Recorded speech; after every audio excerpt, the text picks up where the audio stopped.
Muy buenas tardes, muy buenas tardes a todas, todos y todes.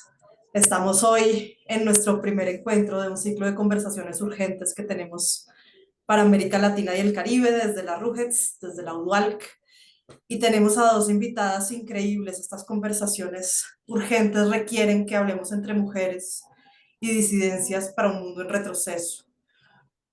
Estamos llegando a un 8 de marzo en el 2025 que tiene una cantidad de condiciones que ninguna mujer activista se esperaba a este calibre, creo. Creo que la publicidad que están teniendo ciertas personas, cierto que la visibilidad que tienen presidentes como el de El Salvador, Argentina y Estados Unidos, solo nombrándolos en orden cronológico, eh, han puesto en riesgo y han puesto de moda el retroceso en los derechos humanos y en la anulación de garantías para una vida digna para miles de personas, sobre todo para las mujeres y para las disidencias de género y las orientaciones sexuales diversas. Los discursos públicos con los que nos levantamos cada mañana, porque además esto sucede mediáticamente, insistentemente, todo el tiempo lo estamos escuchando, han empezado a abrazar términos de las teorías de género para hablar en contra de las mismas identidades.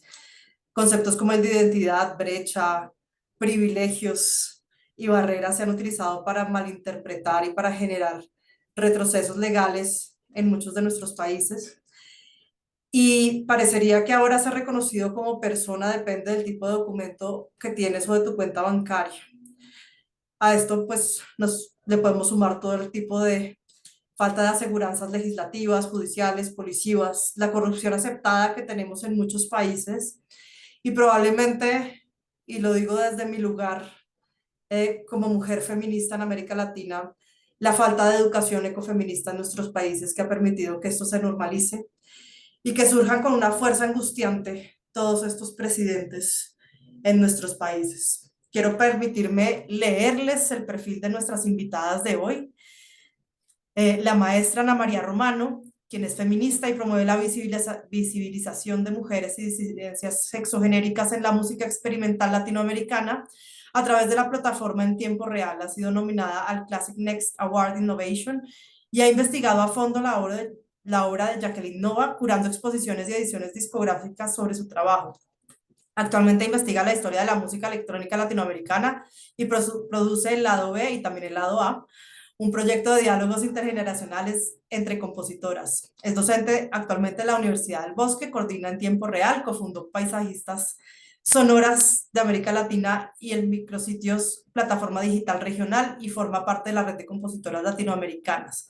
Participa regularmente de conciertos y eventos académicos a nivel internacional. Es compositora, artista sonora, improvisadora, docente e investigadora colombiana. Estoy haciendo un muy breve resumen de los perfiles porque claramente tenemos dos invitadas que tienen una experiencia y una trayectoria impresionante y que quiero que sean ellas quienes tengan el más tiempo al aire para poder compartir con nosotras. Y la doctora Violeta Colman, quien es una abogada paraguaya con una maestría en políticas públicas especializada en justicia social y derechos humanos. Es una defensora feminista con amplia experiencia en violencias de género y activismo de base, además de desarrollo internacional, colaborando con organizaciones como el Banco Mundial, la Organización de Estados Americanos. Su pasión es el poder de las organizaciones feministas para crear el conocimiento como herramientas de incidencia para exigir mejores políticas públicas al gobierno. Su experiencia en derechos humanos está estrechamente vinculada a varias organizaciones feministas. Actualmente se desempeña como investigadora de derechos humanos para el Monitor Mariel Franco en Mundo Sur, una organización dedicada a documentar crímenes de odio en personas LGTBIQ+, en América Latina y el Caribe. Además es integrante activa de la Society of Gender Professionals, donde colidera el Círculo de Empleo y Apoyo entre Pares, así como los esfuerzos estratégicos de incidencia ante las Naciones Unidas. Bienvenidas y muchísimas gracias a ambas por aceptar esta invitación. Creo que es importante para nosotras y para todas las universidades que se conectan con estas redes, con la RUGETS y con la UDALC, poder escuchar este tema, poder entender hasta dónde vamos y qué podemos hacer. Entonces las invito a que por favor arranquemos esta conversación como desde ese lugar de experticia que cada una de ustedes tiene que nos cuenten un poquito qué es eso que hacen y cómo desde eso que hacen ustedes nos contribuyen a tener un mundo un poco menos peor, creería yo en este momento. Voy a dar la palabra primero a la doctora Violeta y enseguida a la doctora Ana, la maestra Ana. Muchas gracias, Mariana, y es un gusto estar aquí también con Ana María y agradezco la invitación. Realmente que es así como estabas describiendo, nos despertamos cada mañana con una historia, con por lo menos 10 historias en las noticias y una más terrible que la otra, así que es importante concentrar nuestra atención en lo más relevante y no tanto en el ruido que aparece en todas estas historias, que mucho de eso es ruido para, para mover las redes sociales y vender un poco más también, ¿verdad? Personalmente, voy a aprovechar esta oportunidad para compartir sobre mi investigación más reciente sobre movimientos antigénero y antiderechos en América Latina y el impacto que han tenido en políticas públicas en la región, pero también las estrategias que usan para tener incidencia.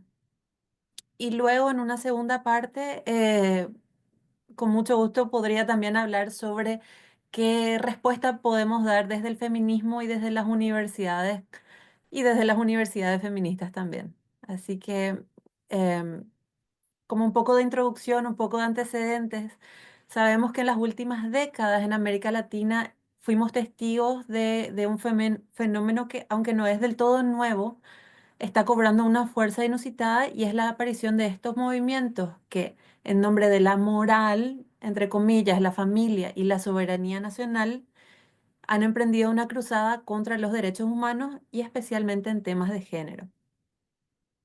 Me imagino que aquí mucha gente en la audiencia y especialmente en el panel tienen familiaridad con estos temas, pero quizás no todo el mundo, así que voy a ofrecer un poco de contexto.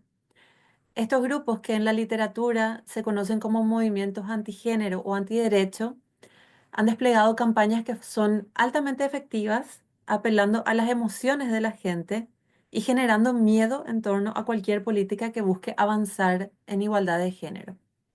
Y su mensaje se articuló en torno a un concepto clave que es lo que escuchamos hablar mucho, la llamada ideología de género, que es un término inventado por ellos y utilizado como un enemigo imaginario para deslegitimar avances en derechos sexuales y reproductivos, educación sexual, derechos LGBTQ y en general cualquier medida que promueva la equidad. Sin embargo, estos movimientos no solo operan en el ámbito del discurso, sino que, como vemos en nuestras experiencias en nuestros países, también desarrollan estrategias concretas y bien organizadas para frenar avances legislativos. Y también lo que es más preocupante, para debilitar las instituciones internacionales que protegen estos derechos.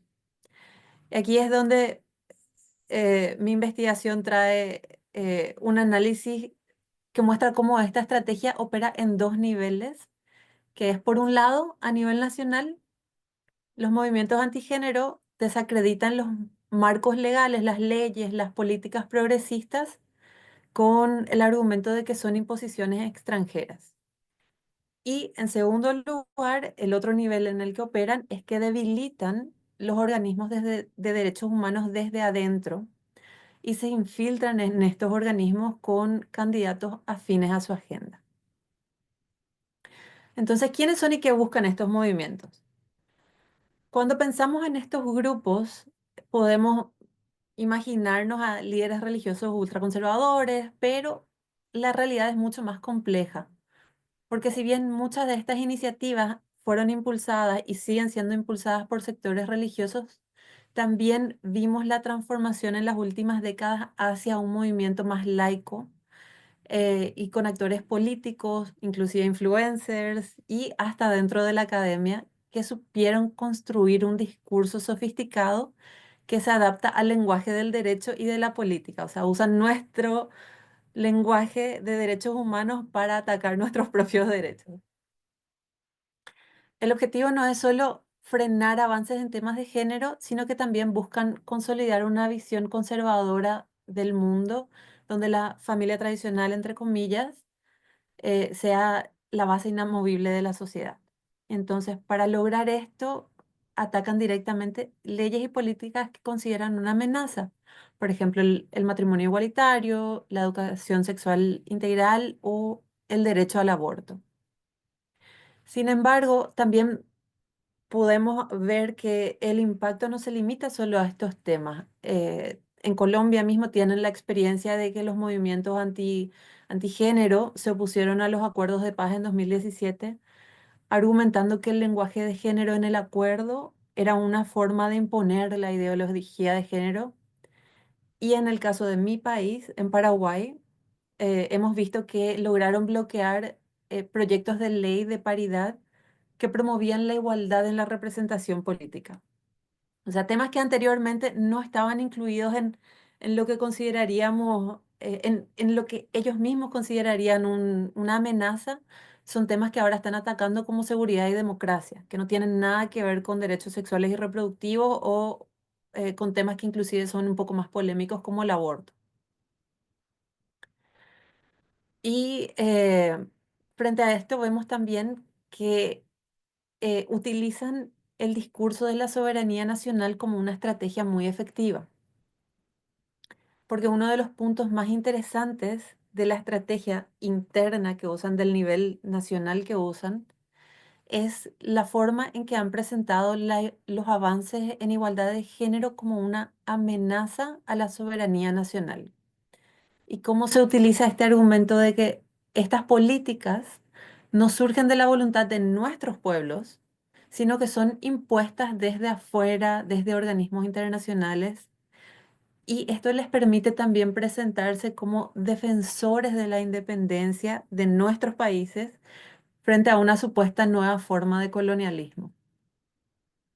Y este discurso particularmente es efectivo en América Latina porque es una región, la nuestra, con una historia de intervenciones extranjeras y con una fuerte sensibilidad frente a cualquier atisbo de injerencia internacional. Así, es muy estratégico enmarcar estas políticas de género como imposiciones externas para lograr un apoyo más amplio, inclusive de sectores que tradicionalmente no se identificarían con una agenda conservadora. Y ahora el segundo nivel. El primer nivel era a nivel nacional y el segundo nivel es el que utilizan a nivel internacional de debilitar a los organismos de derechos humanos. Esta táctica, que es muy peligrosa, va más allá de oponerse a ciertas leyes dentro de nuestros países, sino de hacer un esfuerzo concreto por debilitar organismos internacionales encargados de defender derechos humanos. Y también se hace de diferentes maneras. Algunas de las estrategias que voy a comentar es, en primer lugar, recortar los fondos destinados a estos organismos y, en segundo lugar, colocar en posiciones claves a personas que son afines a su agenda, que luego desde adentro de estos organismos pueden obstaculizar el funcionamiento propio de estos organismos.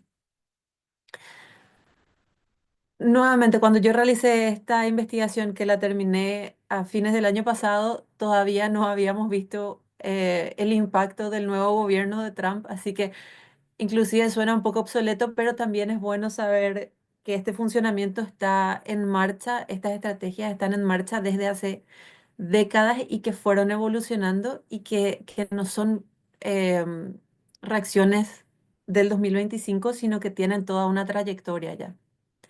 Por ejemplo, en 2018, en Estados Unidos, un grupo de senadores republicanos presionó al Departamento de Estado, que sería el Ministerio de Relaciones Exteriores de Estados Unidos, a que dejara de financiar a dos organismos dentro de la OEA que promueven derechos humanos, que son la Comisión Interamericana de Derechos Humanos y la Comisión Interamericana de Mujeres.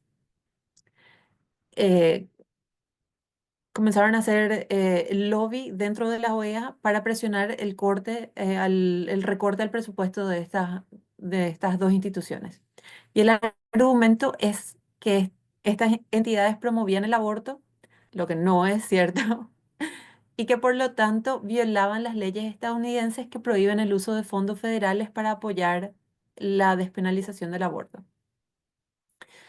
Em, Esto no es suficiente porque en paralelo estos movimientos también impulsan la candidatura de figuras conservadoras dentro de estos organismos, logrando posicionar a personas que comparten su visión dentro de instancias que en teoría deberían velar por los derechos humanos. Y aquí dos casos emblemáticos. Uno es el de Edgar Ralón, que es un abogado guatemalteco que fue propuesto por el gobierno de Guatemala como candidato a la CIDH, a la Comisión Interamericana de Derechos Humanos, y que desde su elección en 2020 y su reelección en 2023 fue criticado por su postura en contra de los derechos de las personas trans y por su voto disidente en el caso de Beatriz versus El Salvador, que cuestionaba las consecuencias de la prohibición total del aborto en ese país. O sea, ahí tenemos como gobiernos conservadores o ultraconservadores y antigénero promueven candidaturas de personas de la misma línea para que luego vayan eh, desmantelando desde adentro de las organizaciones de derechos humanos estos mismos avances. En el caso de Colombia también tenemos la experiencia de la candidatura, de una persona ultraconservadora para la Secretaría Ejecutiva de la Comisión Interamericana de Mujeres, y aunque no obtuvo el puesto, esta persona igual fue designada en 2020 como experta en un comité clave de defensa de derechos de las mujeres contra la violencia. Entonces, esos son como que algunos de los movimientos que se pueden observar y que pueden ser documentados. Ya voy a ir cerrando esta parte de mi presentación, así también podemos seguir avanzando, pero brevemente, ¿qué podemos hacer frente a este fenómeno? En primer lugar, es fundamental entender que estos movimientos no son ni espontáneos ni desorganizados, sino que por el contrario operan de manera estratégica con alianzas internacionales y con un discurso adaptado a distintos públicos. Entonces, la respuesta nuestra también debe ser estratégica. Las organizaciones de derechos humanos, la academia y la sociedad civil debemos fortalecer nuestras redes de apoyo y reforzar nuestra presencia también en espacios de toma de decisión. Y es clave no solo reaccionar ante los ataques, sino también adelantarse a las estrategias e ir desmontando las narrativas que usan con información clara y accesible. Y en segundo lugar, es importante seguir de cerca los nombramientos en organismos internacionales, porque muchas veces estos procesos pasan desapercibidos, son muy oscuros, parecen muy lejanos, pareciera que no nos afecta directamente. Estamos en las calles, estamos en las universidades, estamos en el territorio y pareciera que lo que pasa allá en Washington o en Ginebra o en otras regiones no nos afecta, pero en realidad sí tienen mucha incidencia en nuestros gobiernos también y podrían ser grandes aliados y aliadas también. Por ello, la vigilancia y el escrutinio público pueden ser herramientas poderosas para evitar que se infiltren actores contrarios a derechos humanos en estos espacios clave. Y finalmente también es crucial comunicar de manera efectiva, porque durante mucho tiempo, no durante mucho tiempo, pero muchas veces nos sucede que nos quedamos en el espacio académico o en el espacio, un espacio bastante privilegiado donde tenemos un lenguaje muy técnico o muy jurídico y nos alejamos del día a día de nuestras vidas inclusive y de la gente. En cambio, estos movimientos antigénero lo que lograron fue conectar con las emociones de la gente. Entonces, si queremos contrarrestar su influencia, también necesitamos mejorar nuestra forma de contar nuestras historias, hacerlas cercanas y hacerlas comprensibles para que toda la gente, para que las personas puedan conectar con nuestros mensajes. Con esto cierro esta parte de mi presentación y bueno, les agradezco también por haberme escuchado.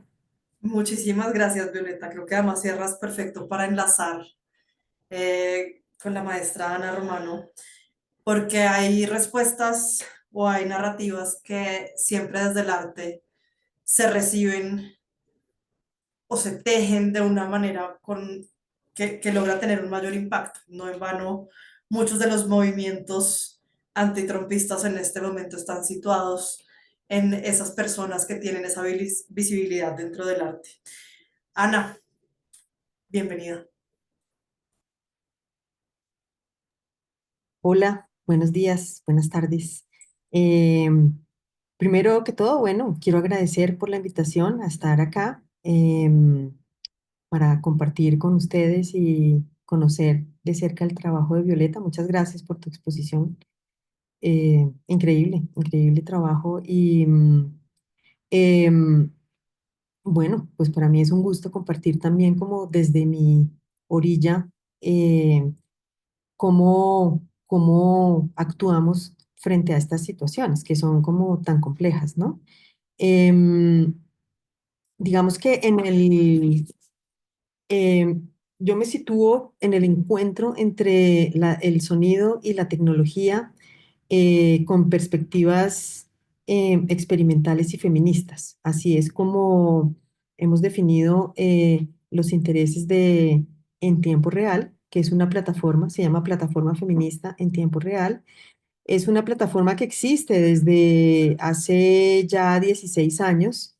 Em, Nos ha interesado muchísimo abrir espacios para conocer nuestros trabajos más que para digamos que, no sé, como ser un espacio en donde la gente viene y se presenta y luego se va, ¿no? Es decir, em, la plataforma empezó siendo un festival y, y tenía como un apellido, que era Nuevos Encuentros Sonoros, porque esa idea del encuentro es fundamental para nosotras y nosotres para contrarrestar justamente como estas acciones que siempre han existido de desconocer o de banalizar o de naturalizar ciertas violencias que existen en el ámbito de la música, en el ámbito de las artes en general.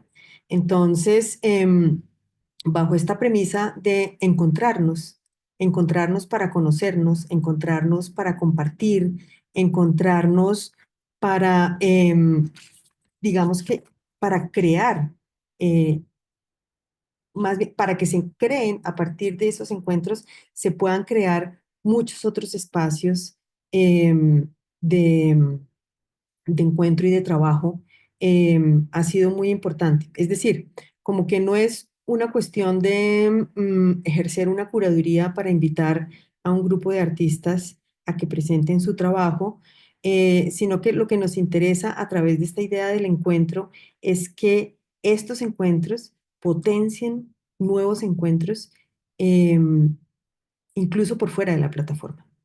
¿No? O sea, como no centralizar, porque eso entra dentro de una idea que también nos interesa discutir y es el ejercicio del poder. ¿No? Yo tengo el poder, yo tengo los medios para hacer que ustedes promuevan su trabajo, yo tengo los medios para que la gente se presente y no se trata de eso. Claro que sí, hemos construido una plataforma a lo largo de 16 años y nos interesa compartirla y nos interesa entrar ahí, pero no nos interesa como ser el centro de, ¿no? Como de, como ser el único lugar más bien. Más lo que nos interesa es justamente articularnos porque creemos firmemente en el trabajo colaborativo y en el trabajo colectivo y además de manera horizontal. Todo esto es muy importante a veces cuando, no sé, si leemos un texto de políticas públicas o algo así como que no se menciona, pero a mí me parece que en el día a día es fundamental porque eh, estamos haciendo como una invitación a relacionarnos de otras maneras, ¿no? A relacionarnos desde lugares en donde no nos interesa un ejercicio de poder, ¿no? Sino el reconocimiento a la diversidad, el reconocimiento a la multiplicidad, ¿no? Entonces, somos conscientes que a lo largo de la historia eh, las presencias de las mujeres y las disidencias sexogenéricas pues han sido excluidas porque es un sistema, ¿cierto? No es como la propuesta de una persona, ¿no? Sino que es todo un sistema el que permite que esas presencias sean excluidas. Y en este momento, con estos discursos como centrados en el odio, em, son, em, pues creemos que son fundamentales esos espacios de encuentro y además decirlo directamente. Nos interesa encontrarnos entre mujeres y disidencias sexogenéricas. Em, Creo que a veces, como el tema está sobre la mesa, eh, a veces se banaliza un poco como el poder de convocatoria, no tanto el poder de convocatoria, sino como la necesidad más bien de seguir en estas, generando estos espacios de resistencia y estos espacios de activismo, porque me he encontrado con que no, pero es que ya las mujeres están ocupando los espacios en los conciertos, o sea, en los espacios de circulación y divulgación. Eso claramente no pasa, ¿no? O sea, es decir, seguimos teniendo em, digamos que las estadísticas arrojan otra información, ¿no? Seguimos teniendo la prelación de hombres cis, blancos, dentro de los escenarios. Y bueno, pues lo que nos interesa es eso. Ahora, hay una cosa y es que a mí me encantó escuchar a Violeta. em, Porque siento que son como espacios muy complementarios, ¿no? Es decir, claro, cuando hablamos de las cortes y esto, pues estamos pensando como en unas incidencias que son, digamos, que pueden llegar a ser mucho más evidentes a nivel social, ¿cierto?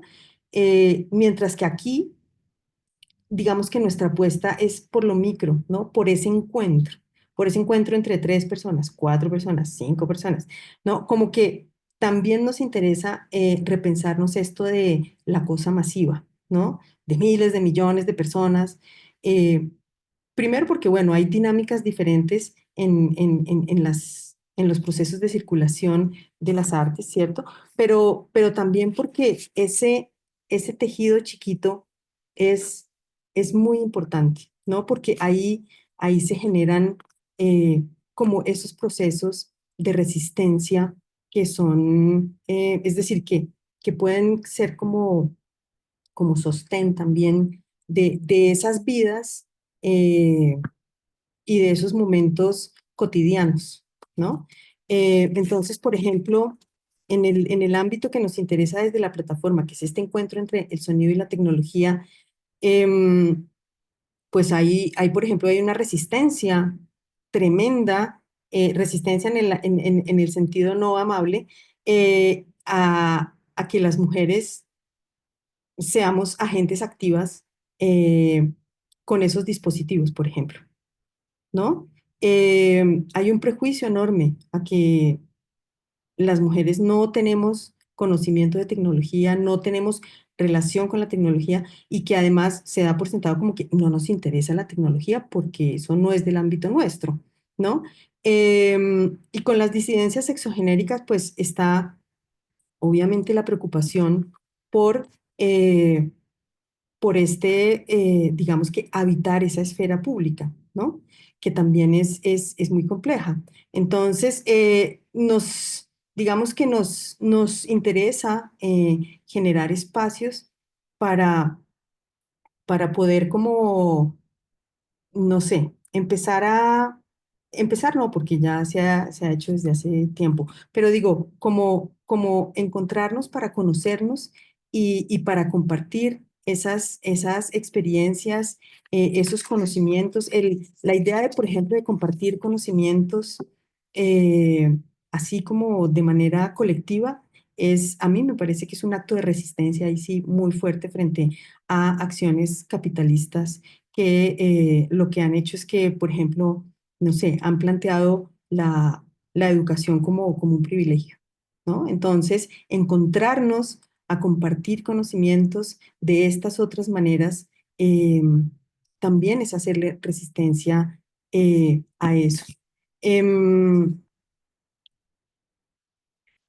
por otro lado, ujú, eh, digamos que hay una idea que ronda a veces mucho y es que nos dicen que lo que importa es la calidad de la música y no el género, que no tienen nada que ver.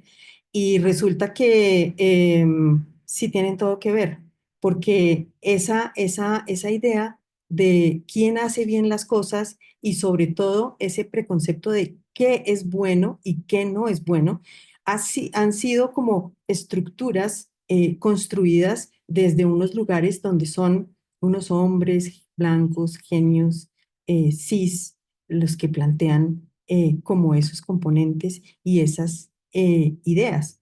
Entonces, de un lado y de otro lado, como las mujeres y las disidencias hemos estado excluidas históricamente de esos espacios, pues no hemos tenido, digamos que, por un lado, como una incidencia fuerte al plantear esas, como esas características, esas categorías, eh, pero obviamente no hemos estado quietas.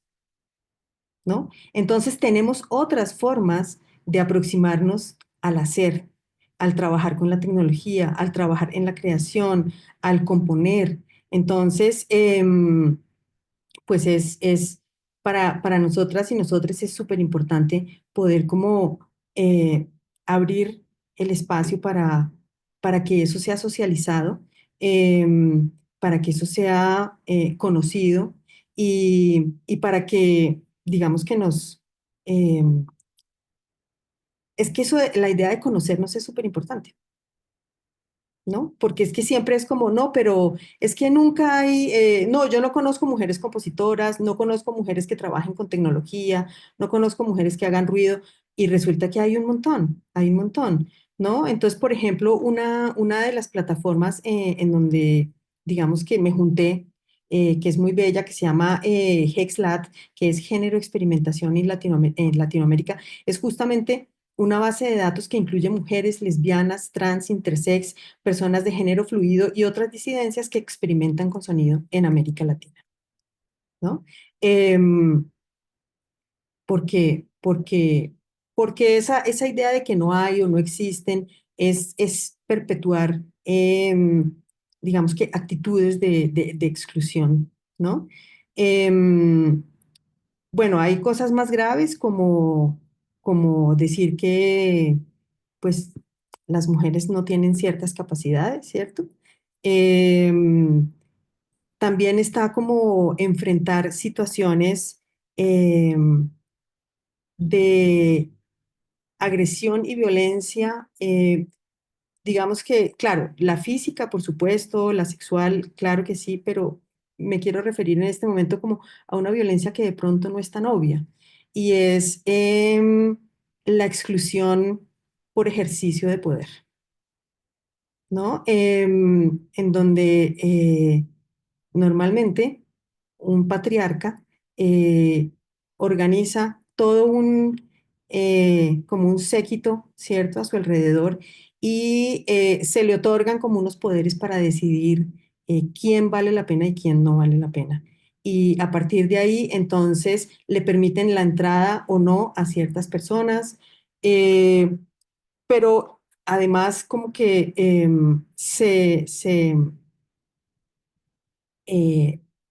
es de verdad, es muy violento porque es como eliminar a una persona que no se pliega a esas condiciones, ¿no?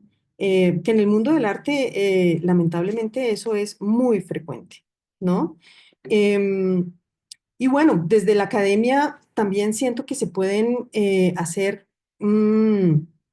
como abrir espacios para la reflexión, por supuesto, digamos que en teoría la academia es un espacio que debe abrirse a la reflexión, ¿cierto? Como que es parte de su raíz, ¿cierto? Los procesos de reflexión. Mm, pero bueno, digamos que hay acciones muy concretas como, digamos que poner el trabajo de mujeres y de disidencias en, en las clases, investigar sobre estas personas. Em, bueno, no sé cómo voy de tiempo, pero digo, dejo ahí como pues justamente para que quede abierto, ¿no? Para la conversación. Claro que sí. Quiero resaltar como estos puntos de unión que veo entre estas dos, entre las dos posturas, entre las dos presentaciones, no quiero decir posturas porque en realidad estamos hablando desde un mismo lugar, pero quiero destacar de lo que plantea Sana, esa idea de potenciar los encuentros. Creo que el individualismo crónico que nos han metido e inyectado fuertemente desde el capitalismo y desde un capitalismo heteropatriarcal que nos dice cómo deben ser las personas, cómo se deben portar. Ayer estaba en un evento donde un ponente tuvo la idea de titular su charla La belleza sostenible. Y la belleza sostenible hablaba del privilegio de podernos maquillar. Y cómo eso se vuelve un Wow, discurso completamente agresivo y cómo eso nos devuelve al yo. Todo el tiempo es como mi ser con el espejo y si yo estoy en colectivo tengo que ser como el espejo me dice que me tengo que ver y que me tengo que situar.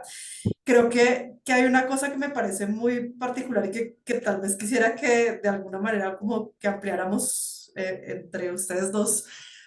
Yo veo en lo que plantea Violeta que yo agradezco enormemente que haya cerrado con una mirada esperanzadora porque es bastante desesperanzador todo el panorama, pero ver esta idea yo siento que es como un discurso del nacionalismo colonialista, ¿cierto? Es como que nos están imponiendo un nacionalismo que en realidad en los países de América Latina no tenemos. América Latina, ningún país de América Latina es un país de un solo color, de una sola esencia, de una sola mirada. En realidad creo que ningún país del mundo, pero me voy a anclar en América Latina porque nuestra diversidad es lo que nos hace maravillosos, es lo que nos sitúa en las narrativas diferentes, en la posibilidad de hacer música desde miles de lugares, con miles de instrumentos, con unas posibilidades que no son ni cercanas parecidas a eso que se quiere imponer desde esa mirada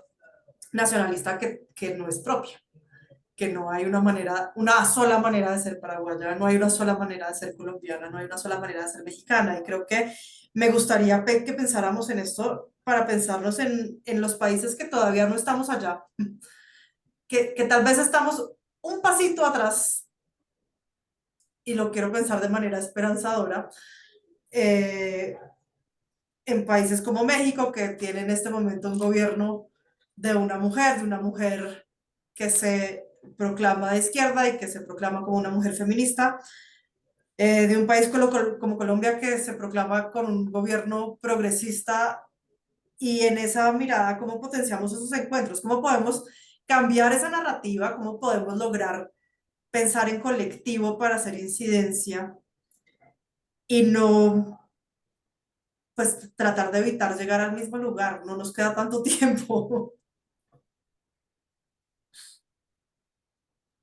No sé si Violeta quieres arrancar respondiendo tú.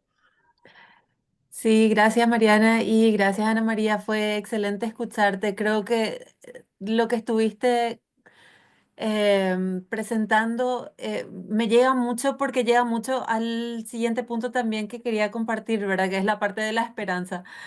Y la esperanza no como algo así, muy lindo, va a estar todo bien. No. Mm, pero estamos en la lucha y estamos hace mucho tiempo en la lucha, así que pensemos también cuáles fueron cuáles fueron nuestras conquistas feministas, inclusive conquistas feministas recientes, y cómo sucedieron, y cómo lo que estaba comentando Ana María está tan enlazado a haber tenido conquistas que efectivamente sucedieron de forma exitosa. Y también un poquitito comentando sobre lo que dijiste, Mariana, el tema del nacionalismo. El nacionalismo que tenemos y el discurso nacionalista que podamos tener también viene de una construcción de un mito nacional, ¿verdad? De cuál es la historia que nos fuimos contando a nosotras y a nosotros mismos. Pero siento que tenemos que enmarcar eso en que en América Latina los movimientos de mujeres y los movimientos feministas tienen una fuerza tremenda y una fuerza transformadora tremenda. Entonces, eso también es parte de nuestra identidad nacional. En algunos países más que en otros, pero ¿cuáles son las lecciones de ahí? Que podemos aprender de ahí. Y esto es lo que voy a enlazar.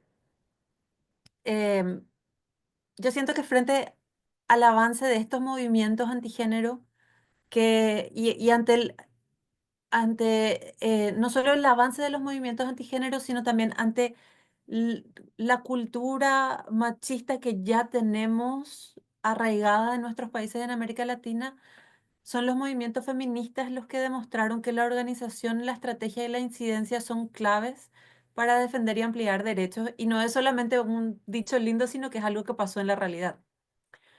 Por ejemplo, eh, las luchas por la legalización del aborto en Argentina y Colombia nos dejaron aprendizajes fundamentales y yo siento, me centro solamente en este ejemplo porque el aborto es uno de los temas más polémicos y difíciles de atravesar y, y se pudo dar un éxito en cambiar las políticas y las leyes a través de los movimientos feministas. ¿Y cuáles son las lecciones?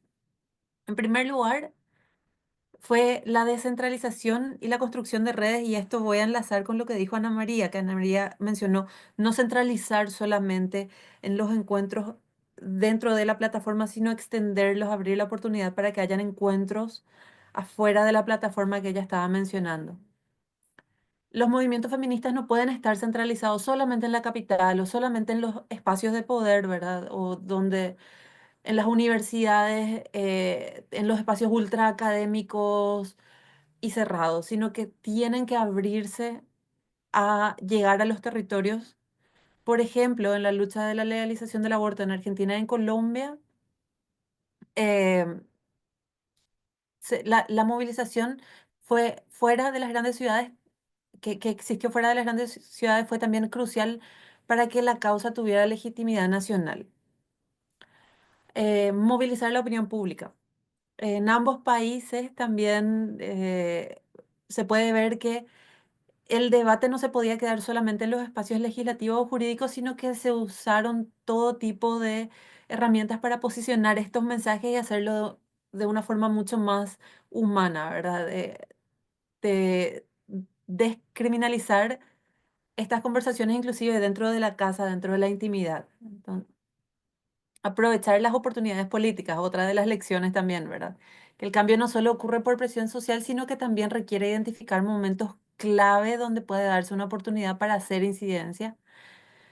Y en cuanto a esto, las universidades tienen el rol de formar estudiantes que puedan comprender también los procesos políticos y puedan saber cuándo y cómo actuar para generar cambios. Otra, Otro tema que podría ser importante es tener más mujeres en espacio de decisión. Por un lado, sí, más mujeres en espacio de decisión eh, tiende a mover la aguja hacia temas no necesariamente más progresistas, pero visiones diferentes. Pero también es importante recordar que tener mujeres en el poder no garantiza necesariamente avances en derecho, aunque amplía las oportunidades para tener en avances de derecho. Y finalmente, construir alianzas más allá de las alianzas que creemos que son seguras, como por ejemplo con movimientos de izquierda o de justicia social o movimientos que son similares a los nuestros, sino también pensar en alianzas que dialoguen con sectores diferentes sin perder el horizonte de qué es lo que estamos buscando, que es el tema de derechos humanos. avanzar en derechos humanos.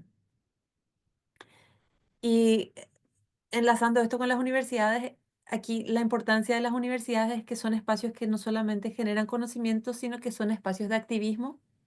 Así como todo lo que estaba comentando Ana María, eso es activismo, eso es incidencia, es formación estratégica, que pueden promover la descentralización de las acciones, la influir en la opinión pública, formación de liderazgo y la construcción de alianzas. Entonces, con eso yo cierro mi parte y con un mensaje un poquito esperanzador, ¿verdad? De que existen caminos para tener éxito en temas que son sumamente difíciles, y si ya vimos que eso se logró, aprender de las experiencias que ya tenemos en nuestros países y en nuestros territorios y seguir aplicando estas fórmulas o luego cambiar si vemos que no funcionan.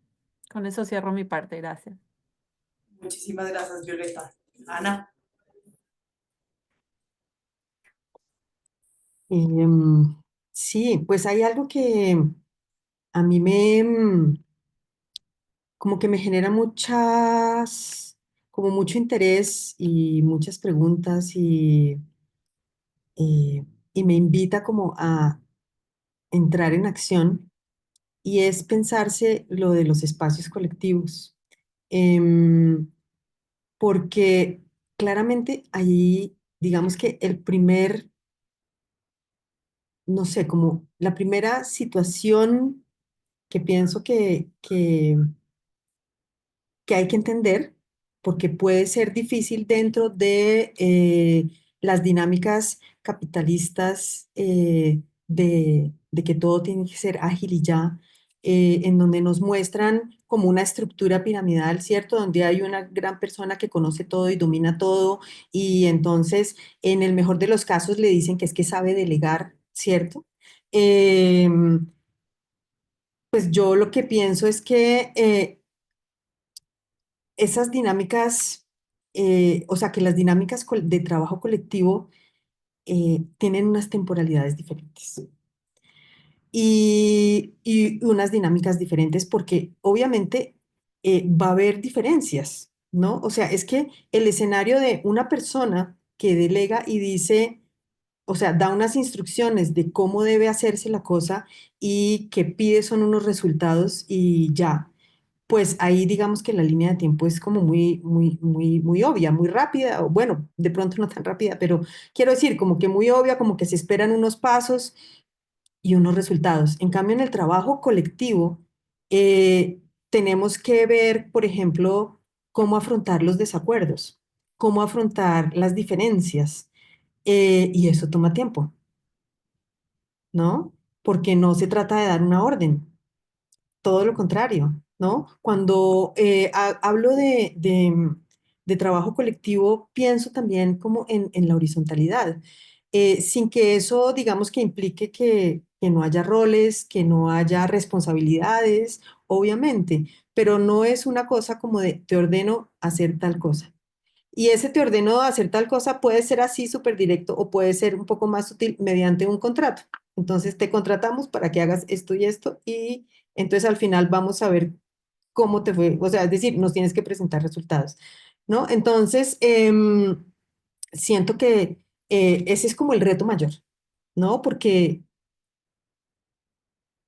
es complejo en estos tiempos donde todo tiene que ser ya y todo tiene que ser rápido, pero justamente al mismo tiempo pensando en la forma esperanzadora, siento que es un llamado a cambiar los tiempos también, ¿no? A que no todo tiene que ser ya ¿no? Como nos decimos cotidianamente, coloquialmente, como, no, es que esto es para ayer, ¿no? O sea, como que, no, un momento, es decir, pensémonos realmente, bueno, como esas temporalidades, porque eso es lo que nos da espacio justamente a conocernos, ¿no? O sea, saber que tenemos diferencias, saber que hay diversidad.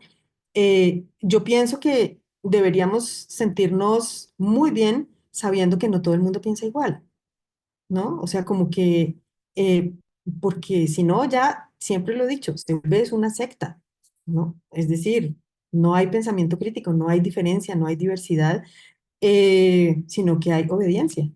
Y pues eso Eso es lo que permite que se instalen justamente estos discursos de los que hemos hablado, eh, que en este momento, digamos que encabezan políticas de países, ¿no? O sea, como los que hemos mencionado.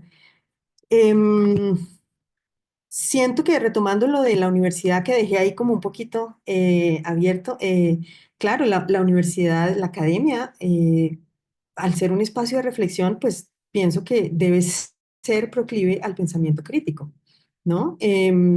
Y en ese sentido, pues por ejemplo, no sé, a mí me gusta mucho como impulsar el trabajo en grupo, ¿no?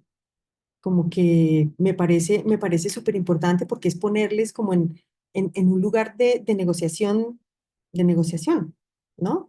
Tienen que llegar a un objetivo, obviamente, porque es una clase, tienen que llegar a un resultado, perdón, pero, pero pues yo también, digamos que soy mucho más afín a pensar en darle relevancia al proceso por encima del resultado, ¿no? Es decir, ese proceso es el que nos da la experiencia, ese proceso es el que nos da el conocimiento, ese proceso es el que nos abre las preguntas. Y hacerse preguntas para mí es importante porque es estar presente, es estar a la escucha, ¿no? Entonces, em, pues por eso me parece muy importante, porque además siento que ahí se pone en cuestión esta figura del Salvador, del líder, del patriarca, ¿no? Eh, que, por ejemplo, en política aquí en Colombia se utilizó y se ha utilizado varias veces, ¿no? Como de el padre, ¿no? Como que el presidente es el padre de la patria. O sea, no, eso no puede ser así, ¿no? Porque no, o sea, es decir, necesitamos otro tipo de dinámicas y en ese sentido, entonces, claro, digamos que conversar y escuchar a esas otras personas, a las mujeres y a las disidencias sexogenéricas es súper importante. A mí, por ejemplo, yo le hago una pregunta a estas personas que difunden estos discursos de odio como, es decir, ¿usted cree que lo que está viviendo una persona con experiencia de vida trans o no binaria, eh, qué? O sea, es decir, usted le está diciendo que no existe, que no puede existir. Eso es muy violento, ¿no? Así nomás, o sea, eh, bueno, pararía ahí. Es, es atroz en realidad y todo ese discurso es bien fuerte. Nos preguntan para Violeta desde Facebook si la investigación realizada tiene un formato al que puedan acceder las personas y que se podría compartir. Si tú nos das el hipervínculo, de pronto lo podemos poner ahí en la página. Nos pregunta Adriana de Gulco de la UNTREF. Recordemos que esta charla está situada hoy porque mañana sábado es 8 de marzo y mañana estaremos en las calles eh, haciendo visible masivamente este tema. De nuevo quiero darles las gracias infinitas. Creo que ese aprovechar los momentos y ese cambiar los tiempos van de la mano. Creo que es el momento de mirar al otro, de estar cerca al otro, porque ahí me doy cuenta cómo transforma ese lugar. Hace muy poco escuchaba a alguien en una charla decir de cómo las nuevas generaciones son la generación de la inteligencia artificial. Tú preguntas lo que quieras y tienes la respuesta en 2 segundos. Eh, y eso ha incidido fuertemente en las elecciones, por ejemplo, alemanas, donde la población más joven fue la que votó por este movimiento que gana, que es de ultraderecha y que no tiene, digamos, esta memoria histórica construida. Entonces, ese volver a acercarnos, volver a enamorarnos del hablar del otro, con el otro, uno a uno. Estas redes nos permiten hacer esto, unirnos intercontinentalmente para situar los temas, pero también ese forjar las resistencias pasa por no tener que pasar por estas mismas redes para, para conocernos, para saber que sí existimos y que estamos ahí y que somos personas que tienen esos derechos y que se pueden aliar estratégicamente para hacer una incidencia. A las dos, nuevamente, muchísimas gracias por acompañarnos. Vamos a tener otro encuentro más adelante. Les estaremos enviando la información a través de las redes sociales de la UDARC, a través de las redes sociales de RUGETS, y esperamos que a quienes se conectaron tarde, quienes han ido apareciendo ahí en el camino, pues puedan retomar el video y volverlo a ver y escuchar a estas dos mujeres sabias darnos un poquito de luz también en este momento del mundo. Muchísimas gracias y espero que todas además mañana se unan a los canales de la RUGETS para enviarnos las fotos de las marchas. Ahí vamos a estar esperándolas. Muchísimas gracias. Muchas gracias por la invitación, muchas gracias por el espacio, muchas gracias por la escucha. Y bueno, seguimos conectadas. Me dio mucho gusto conocerte, Violeta, y nos volvemos a encontrar, Mariana, prontamente. Muchas gracias, realmente que fue un espacio súper lindo. Me encantó escuchar el trabajo de Ana María también, así que definitivamente seguimos conectadas y luego puedo compartir enlaces a estas investigaciones y eso, seguimos en la lucha feminista.